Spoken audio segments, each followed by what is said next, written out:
How are you? Welcome to Critical Moves of Telesur, where we are going to review the topics about geopolitics about the world. What are we going to be talking about today? Well, based on the following questions, it's an agreement between equals.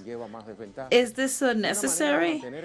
Is it a way for United States have the ahead between its associates? Who wins between the USMCA? Now it's going to be ratified by the Canadian government.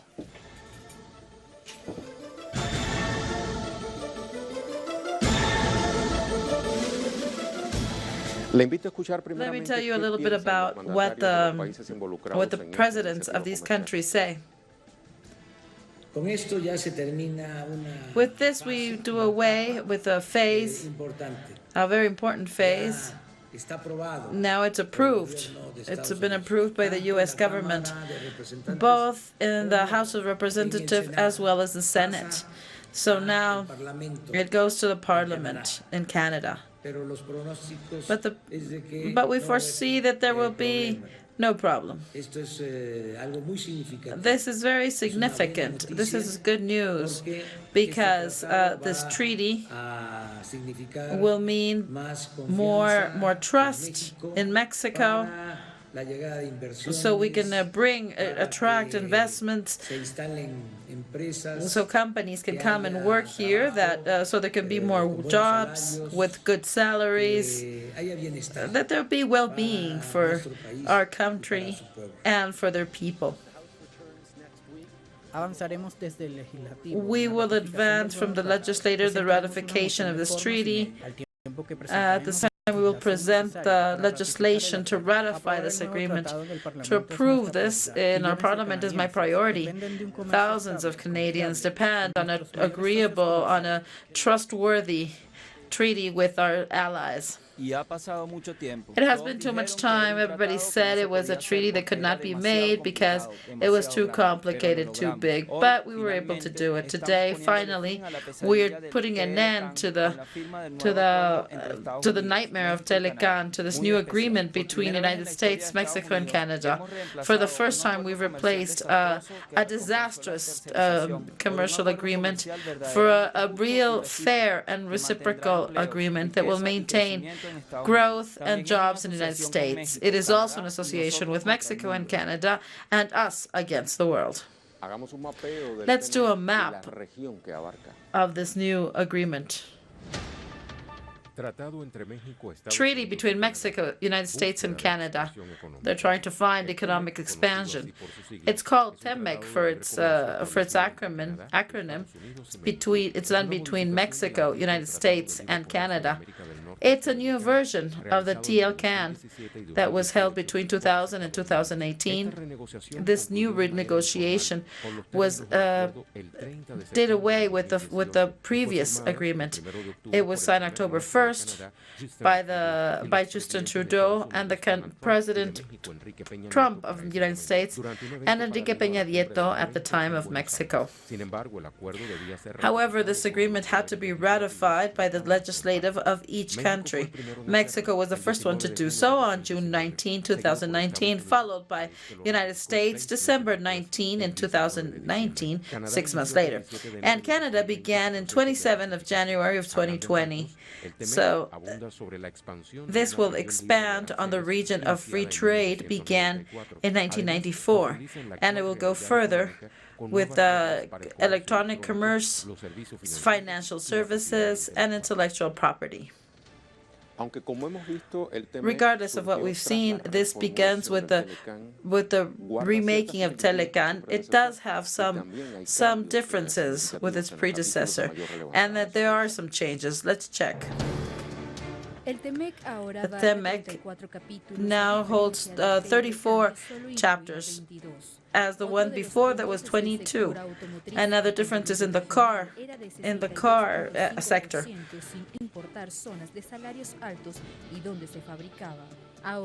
Now it has been increased to 75%, and the fabrication should be done in place of high salaries. Before, to solve controversies, there had to be trilateral committees. Now there will be bilateral.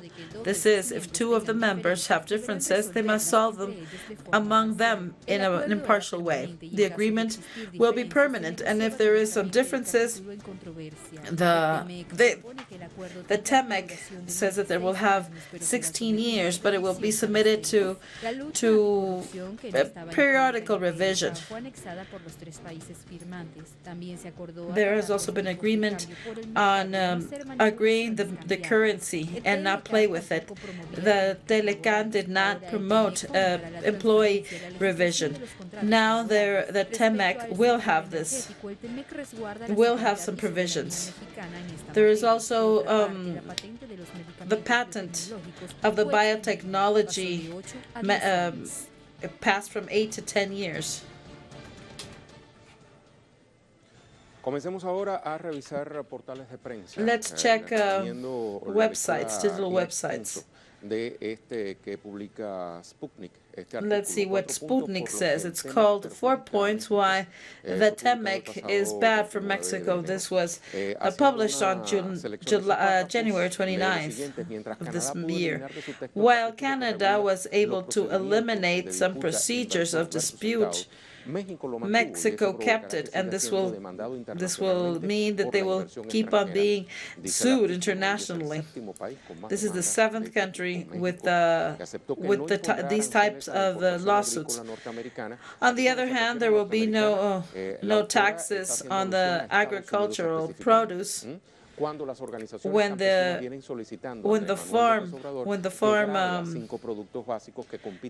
farmers say that they should have taxes with five products that are at disloyal competence with the Mexican products. Now, with this project, cuando me refiero a norteamericanas, leyendo este artículo estoy haciendo alusión a Estados Unidos, independientemente de que Canadá, como usted bien sabe, when we speak in this treaty, when you speak of North America, you only speak of North America. That does not include Canada. Another movement that makes it Mexico is not competitive. The researcher David Lozano says that the T-MEC will have some commerce with the countries that Mexico already had interaction, and that there will be a diminishing in production from Mexico, and it will be around 40% less. Let me recommend the print of that has been published by RT, written by John Ackerman. It says the relationship with the United States with Mexico. Dice Ackerman. It may not be true. It says Mexico has resisted once again the siege of Donald Trump. First, it was the taxes due to the migratory situation, and then it was a threat to define the criminal Mexican groups as terrorists, and now the threat to set auditors to Mexican companies. In the 3 cases, Mexico has defended its sovereignty and obligated Trump to step behind. However, before this president, they did everything that Trump wanted.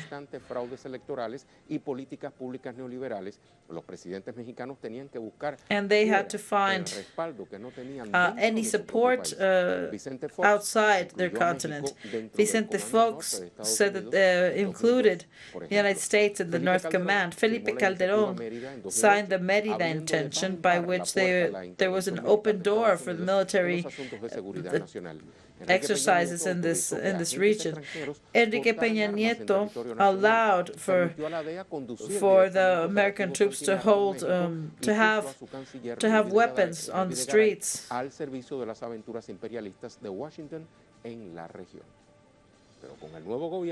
But with the new Mexican government, the things have changed. Andrés Manuel López Andrés Manuel López Obrador has his own legitimacy and a clear support of his people. The most recent polls say that 68% of the people approve his work.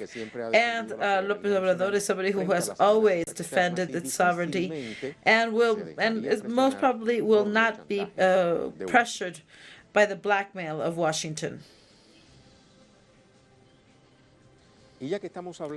And since we're talking about this tug of war in commercial war, I would like to invite you to visit on February 3rd, and this is what they say: China accused the United States of generating panic due to coronavirus. Well, the Foreign Affairs director says that the United States has put fear, and everything that the United States has done is to spread the fear. And this is a bad example. This is, I'm saying, what Hua says. And she says that all of the restrictions against Chinese citizens and the commerce against China are inappropriate, that do not collaborate to solve the problem of the coronavirus that has taken already more than 300 lives in Wuhan. According to Wilbur Ross, who's the Commerce Secretary, who said that the virus so that this might bring back, it might take out, might bring new jobs here, and that there was a protest on behalf of China because they found these comments not to be nice at all. The technology index, the Shenzhen, has reduced 9% in its worst day of these last 5 years, regardless of the fact the Popular Bank of China has announced that it will inject $150 million to support the markets. So I invite you to see, we're going to see some other topics, but let's see what Eduardo Martinez, our correspondent, tells us a little bit. Hello, so nice to be with you, and Critical Moves. I would like to greet all of the audience that sees this program. In fact, Mexico has had to make many alterations, especially in the labor system. So this treaty could be ratified. And it was asked that their life could be democratized and that the workers could choose in a free way and with no pressure who is going to represent them. And they were also seeking that there be an increase in the salaries little by little. So these could be more or less the same as the ones that are paid in Canada and the United States. Another topic is the rules of origin in the cars that are being built. There, like 75% of the components are made out of. Mexico will have to develop industrial change in the steel production. Additionally, this also brings and with this what we're looking for is that there be no disadvantages for Mexico.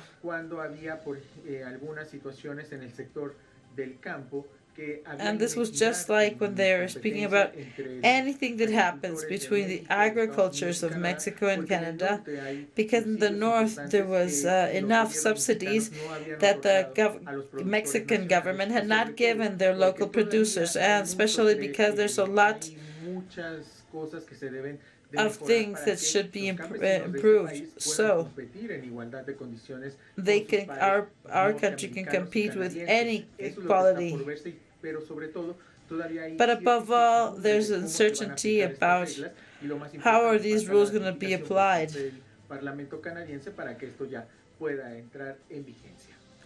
Thank you very much, Eduardo, for this information. Let's go to our first pause. Remember, you were always able to participate with us through our critical question, which says, an agreement between equals or a way to keep the United States above the rest of their neighbors? Who wins, with the T-MEC or the USMC?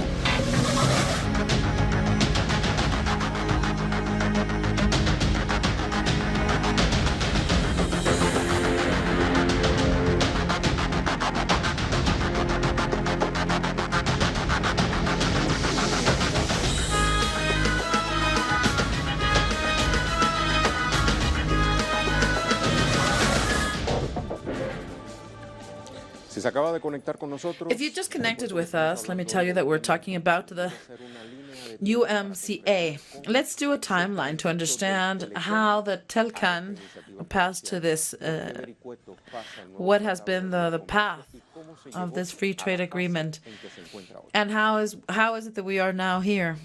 The background of the UMCA goes back to 2016 candidate Donald Trump. He said that TLCAN was the worst agreement in the history.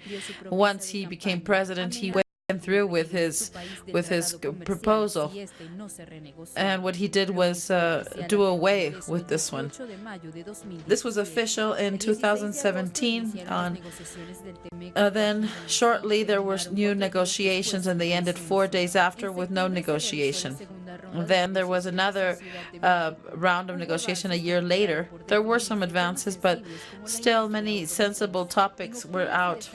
In October, the fourth round was held in the United States, where the negotiations were going to be extended due to the expanding of the commercial wars. Then there was another one with technicians and negotiators.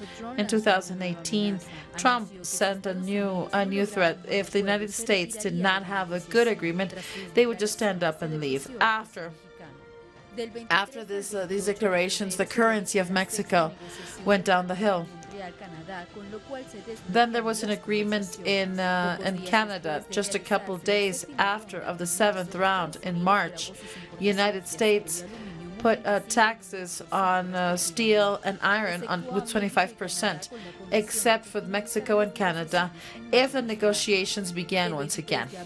On July 23rd, the United States went through with a migratory concession, and then Trump put some taxes on steel and iron that came from Mexico. Canada also answered, giving the same measures to dozens of imports from the United States. Then there was a demand from the European Union as a backlash for the U.S. attitude. Then finally, there was February 7th of 2019. There had been an agreement. In April of last year, the Parliament approved the approval. In May, the President said that there would be no tax on steel and iron. Then the Mexican Parliament accepted it, and now it's going to the Parliament of Canada. Mexico and the United States are now awaiting for Canada to finish the process.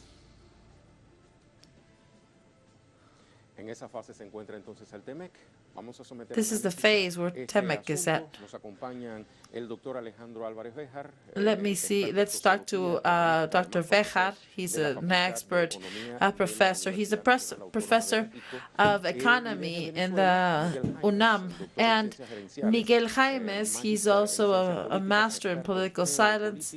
He's an expert in geopolitics and founder and director of high studies on this topic. Let's begin with Alejandro. We see that this is almost ready. The T-MEC is always ready. There is only the need for the approval of the Canadian Parliament. So how do you see it? Well, in fact, the Canadians reserved for them up until the end the discussion and approval of the T-MEC, because they were totally clear that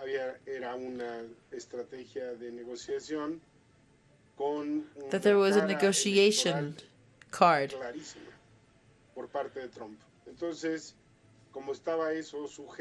And since this was just dependent on back and forth of the internal policy, then the Canadians kept their parliamentary meetings, and these are the last to ratify the treaty, or will be the last to ratify, because today there was still a reform. I would not suggest that the Canadians would change anything on purpose, or question, or ventilate publicly. One thing that I find incredible is that, and one thing that was interesting was that your reporter said that the dominant aspect is the electoral. I think this is the spinal cord of all of the topic, and this is how we have to see it, because Mexico and Canada have become the political angle of the railroads. I think that what should be said is that Trump was very, very interested in winning for the U.S. party. The producers of wheat and oil and everybody in general.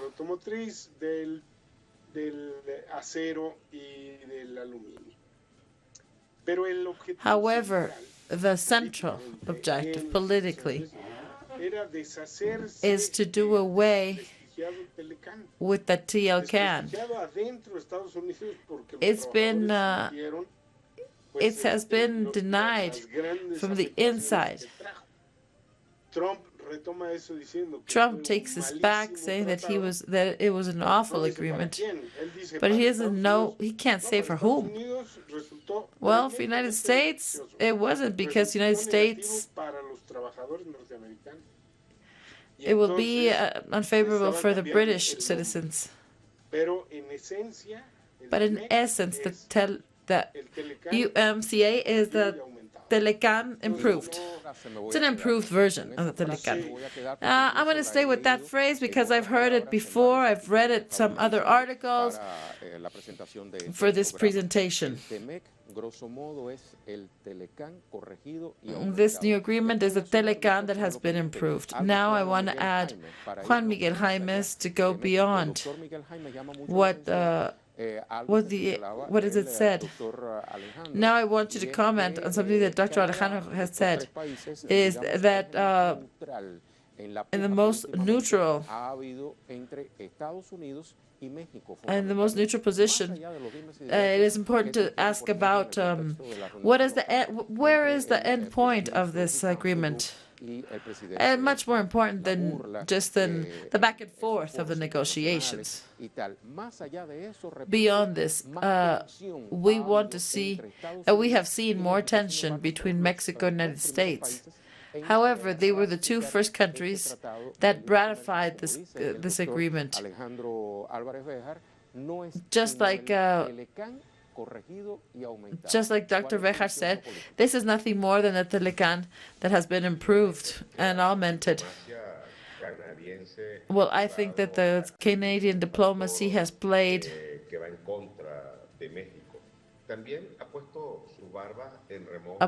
and another thing is that they have made you think twice and three times about the political war with the United States and if you want to be in the middle. Of course,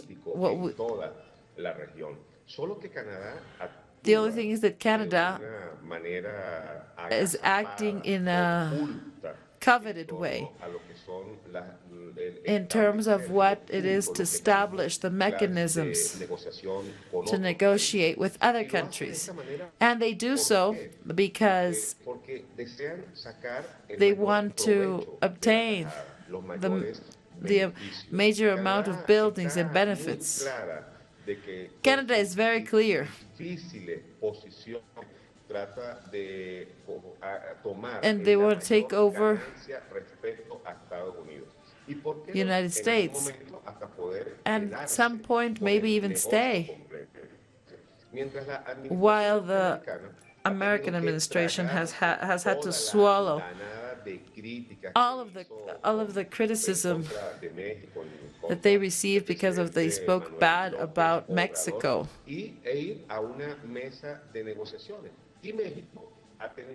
And Mexico has had to sacrifice itself due to the number of people, due to the strikes that are now in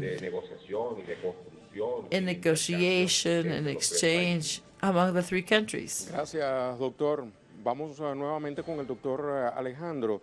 Doctor Alejandro, voy a hacer acusaciones Dr. Alejandro, I would, en nuestro programa de respuestas. I would like to ask you about answers to the question that we have posed on Twitter. It says, one of our audience members says, for Mexico, it's awful because their economy depends on the T-MEC.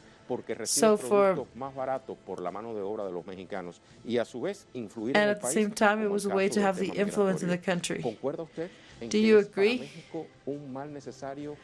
Do you think that this is a necessary bad thing? Well, the first part of the comment, I don't agree so. Here in Mexico, there has been lots of propaganda.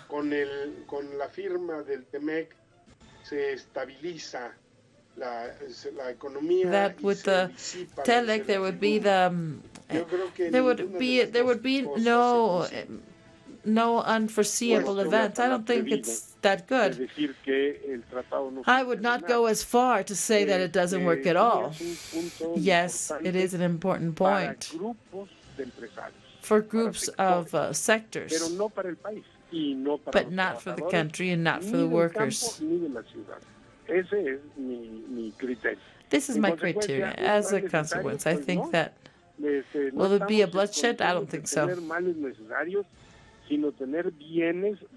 I don't think it's a matter of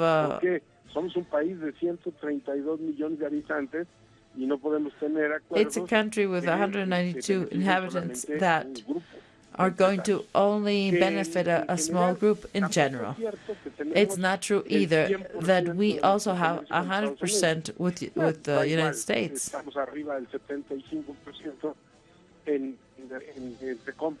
We are still in a commercial balance more or less similar.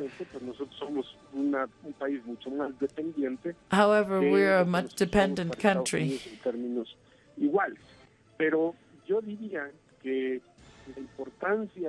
But I think that the importance of the T-MEC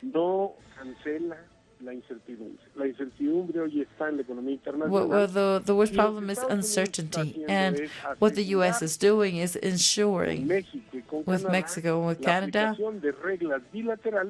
that there can be bilateral agreements that then can be imposed on national level. Just an example, for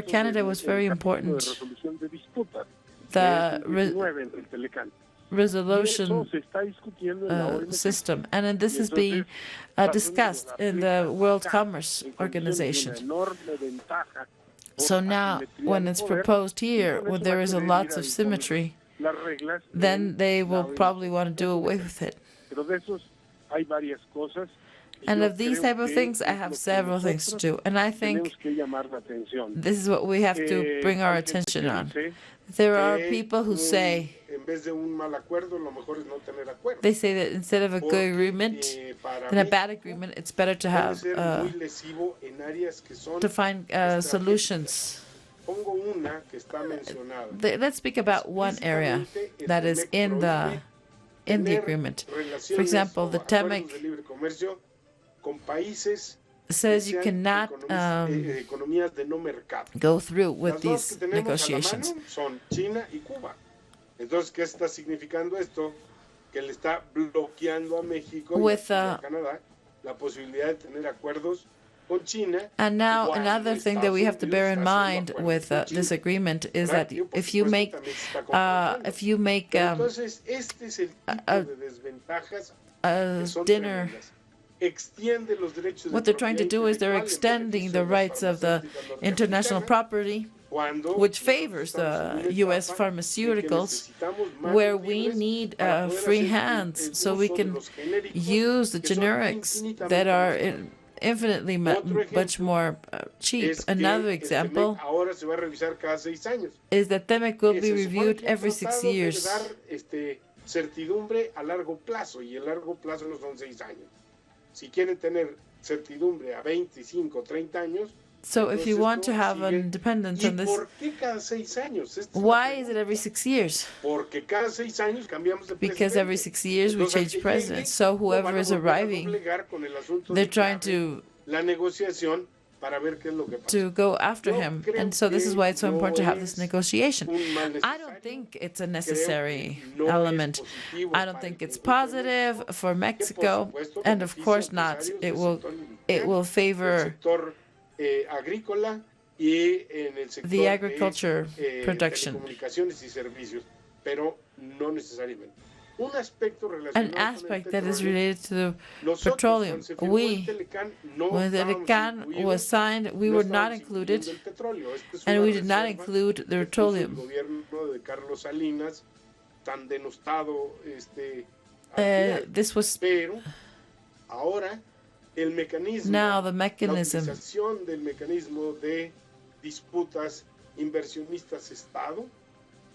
aparece ya en un capítulo del T-MEC limitado al sector energético. And this has been this report has been limited, and this means that all of the companies that are being affected can go to a tribunal and ask Mexico for a payback.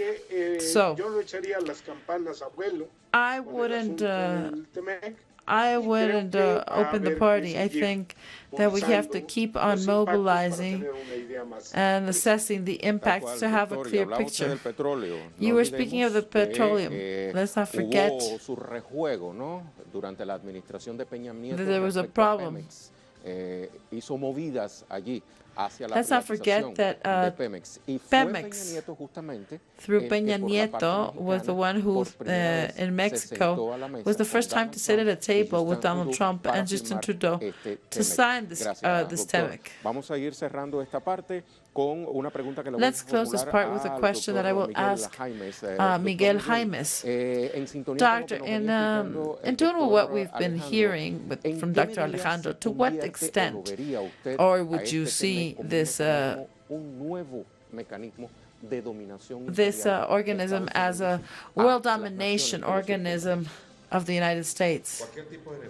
Well, any negotiation the United States makes with any nation of Latin America, first of all,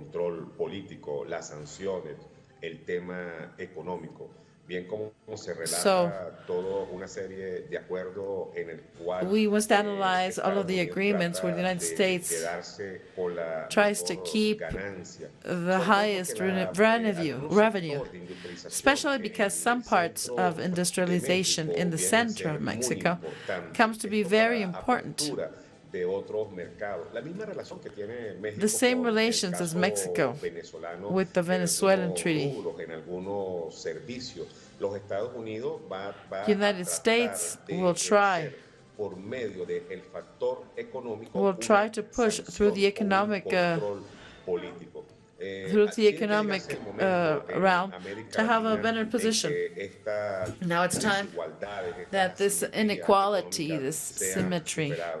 Nosotros be tenemos overcome. que ir a We otros have to go mecanismos, to a other otros mechanisms, estadios to de other stadiums comercialización con buena of parte del commercialization. mundo. América Latina Latin tiene America que must probar lo que significa prove el modelo de integración what the para model of establecer integration acuerdos means to conjuntos establish, entre nosotros mismos acá a lo interno.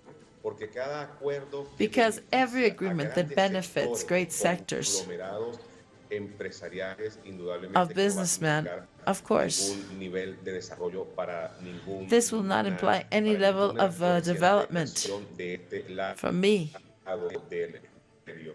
Indudablemente que cada acción, que cada acuerdo, que cada punto, Of course, without a doubt, each point that the United States is pushing forward along with Canada will try to put Mexico beneath their level. They will always try to impede any relation with Chile. Apunta a tratar de detener cualquier tipo de negociación o cualquier avance chino. Y eso indudablemente And this, without a doubt, affects this part of the empire, which is Latin America.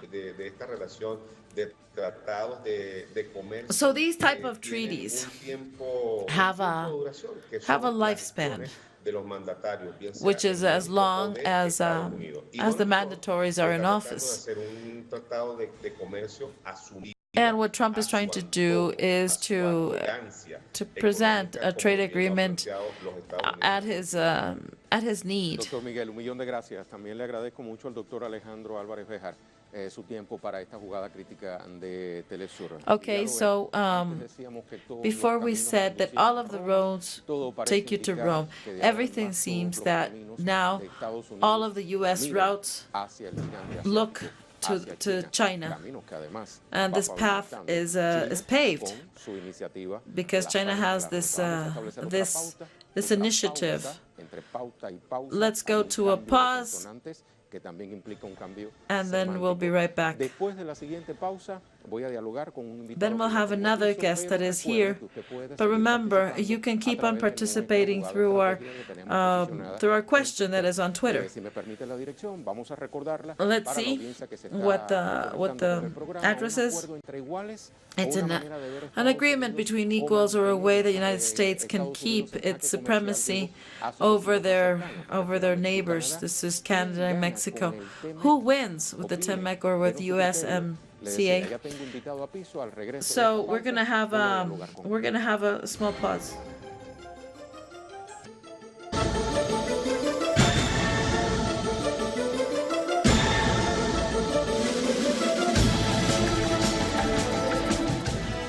Le invito a poner ahora el T-MEC en el tablero. Let's put the UMCA on the world map. Let's go beyond the borders of the U.S. How could this affect the relationships of these three countries with the rest of the world? Bearing in mind the restrictions that this will impose on the members. Our previous guests had spoken about this, and they were having a step forward with this, but there is much more to reflect on. So this reflection is what we're going to be speaking now. El T-MEC no debe ser entendido The USMCA should not be understood as a renovation of the TLCAN. Among the other consequences, it will be able to become the American manufacturing system that is the most competitive one. This will restrict the commercial commercial relations of the members with other countries. This way, the United States wants to avoid any agreement with China, because because China is one of the main business associates of Mexico and Canada. This relationship now has an added value of the initiative that tries to find to have a new route with China. According to some projections, the imports will be changed, will not be imported from China, but from the U.S. So in this sense, Mexico will not be able to sign agreements with Venezuela or with Russia and North Korea. In parallel, this project has been thought of to try to reduce the migration towards the United States. And this has been a pressing tool to be able to work with Miguel López Obrador from this, to make him that this president, this country, keeps within all of the migration that comes from Latin America. Otherwise, they will increase the taxes on the products that go back to the United States. This would be catastrophic for the Mexican economy. With the geopolitical vision, let's continue our analysis with Juan Romero. Hello, Juan Romero, welcome here. This is the first time you've been in Jugada Crítica. Yeah, well, we've always done it via Skype. And here you have some responsibilities that you have. You're an expert in contemporary political process. You're part of the Zulia authorities. You have your teacher in the university. He's a journalist. He won an award for journalism. And with this vision in mind that your background has, I would like you to reflect of the USMCA and what it will mean for all of the world and for the members. Well, I think that there are several pressures, and there's an element that we must contextualize. I've said it in several of your programs, is that the international relations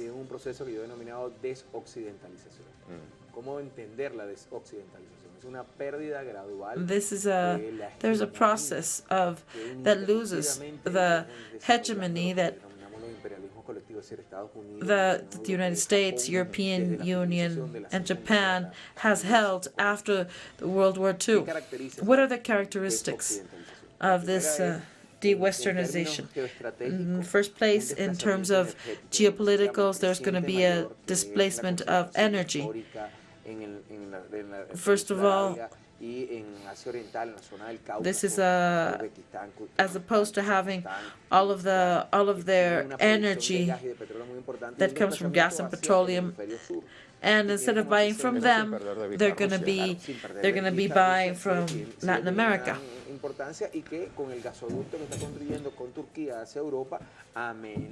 And now there is a new geopolitical scenario with this new gas pipeline that goes through Russia to the Middle East. However, in Latin America, it has to do with three poles, with three development poles, like Venezuela,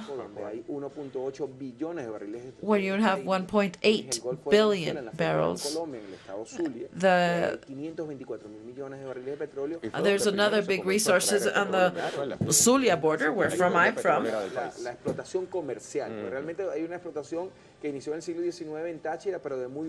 And well, if we recall, there are two types of exploitation. One that in Venezuela, which is like the domestic one, and then the commercial one that is more recent. And then the other one with Rio Esequibo, and what's 1.2 billion barrels. And then you have Brazil with Presal that are almost 600,000. And then you have Vaca Muerta. The elements, what is something common they have? That China has an investment in each one of them. Up until 2018, and the beginning of 2019, they had an investment of $200 billion. It was either the biggest investor or the second investor, followed by following the United States. So now this agreement, what they're trying to do is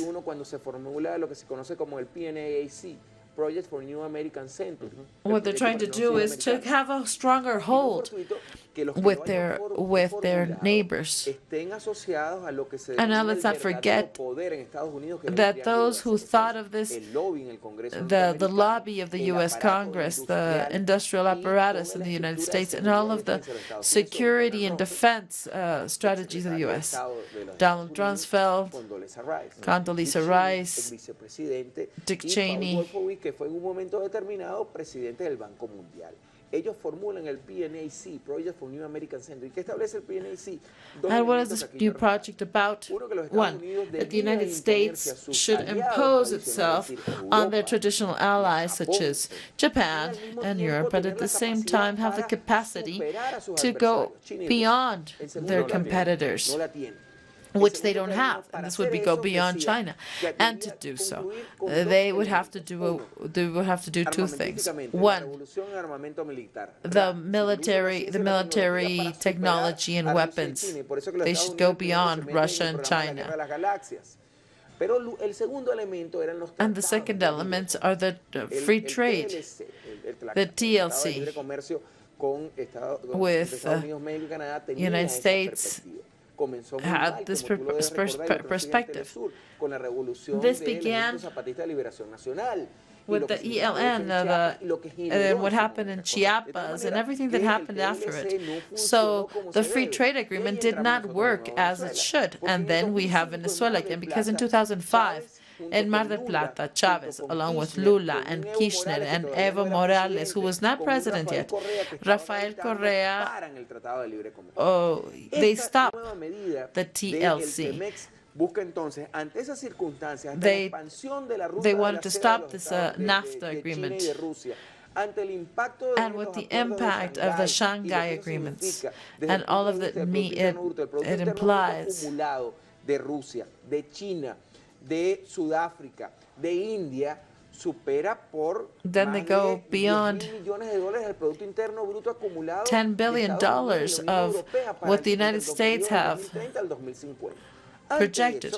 So, confronted with this, the United States and Trump decide in a very controversial and very hard time electorally. Y afianzados a México, tiene el Golfo de México, and of course they are struggling to go over all of these problems they have, and there is a pressure, there is a risk of an increase of taxes. This is a huge threat, and the United States has a critical move here because they concentrate on something. Because there is an increase. And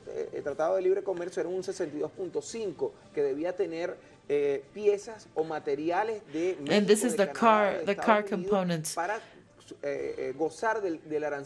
Because if they wanted tax zero, they would have to have at least 62% of the components of home. And this changed because from 2016, the campaign slogan of Trump was "Make America Great Again," and they understand America as the U.S.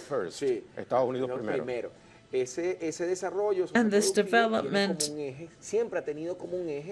las industrias automotrices, que han sido starts with seriamente the golpeadas car, por México y por China, the car que building cuentan con mano de organizations. obra más barata, acceso a materiales mucho más económicos. Another one that has been close to us is because the Chinese, because right now they have workers, Chinese workers in their inside. ¿no? Por supuesto que además cuando tú ves la historia de Estados Unidos, tú te das cuenta que And of course, if you see the role in the States, they play an international role in everything that happened after the Spanish Revolution.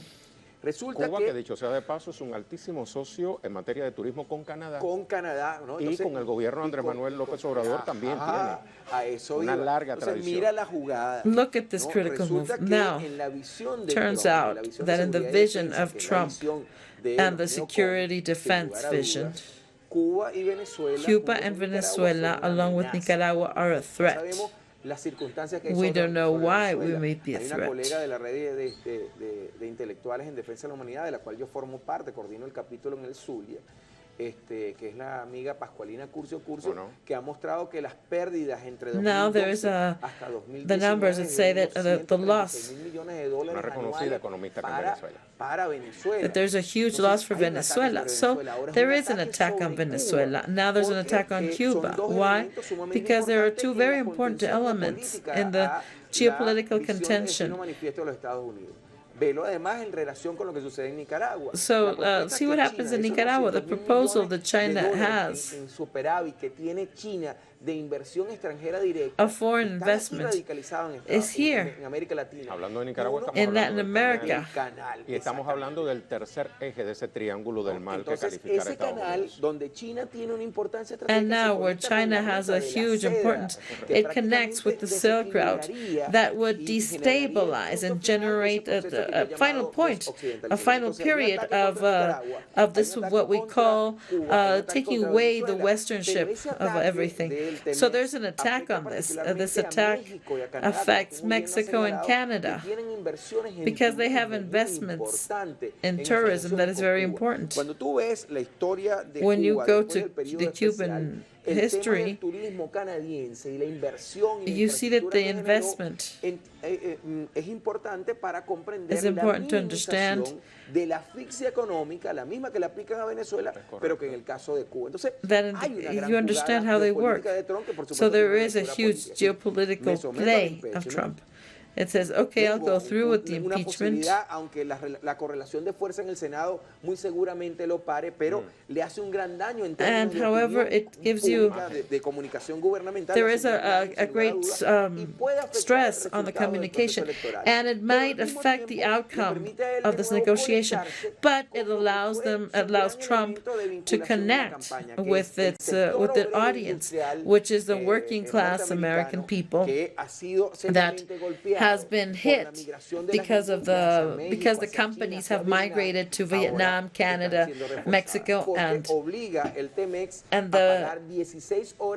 UMCA obligates them to pay $16 per hour in the car industry. Let's see what the geopolitical perspective of this. Cubano-americana, se radicaliza la posición hacia Cuba, asfixiándolo económicamente.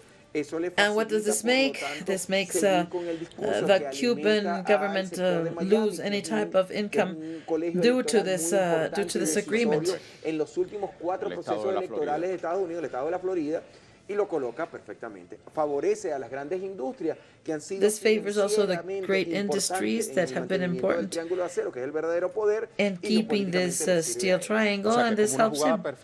So it's a perfect move for the United States. However, it's very dangerous.